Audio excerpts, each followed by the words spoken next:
Поклонники смешанных единоборств в ожидании одного из крупнейших спортивных мероприятий международного масштаба. Турнир «Битва в горах М1 Challenge», приуроченный к празднованию 25-летия Республики Ингушетия, состоится 22 июля. Любителей ММА ожидает 12 зрелищных поединков, 7 из которых примут участие ингушские бойцы. На данный момент наши спортсмены проходят акклиматизацию в Локе Арамхе.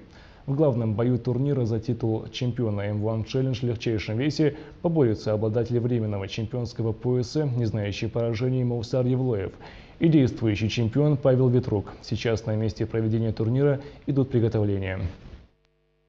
У нас уже идут последние подготовительные работы на самой площадке.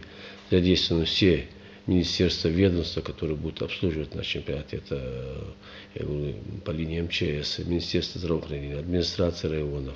Все маломальски, которые будут иметь отношение к этому турниру, они все задействованы. Если сказать о подготовке спортсменов, вся сборная команды Ингушетии проводит учебный тренировочный сбор у нас в Жеранском районе. Уже буквально за неделю они там проводят сборы. И будут до конца, до начала чемпионата они будут проводить сборы там и проводить акклиматизацию. Да. А спортсмены иностранные, они будут уже подъезжать ближе к турниру. Они начинают заезжать уже 17 числа. И за 10 дней мы уже начали продавать билеты. Билеты продаются в Дворце спорта.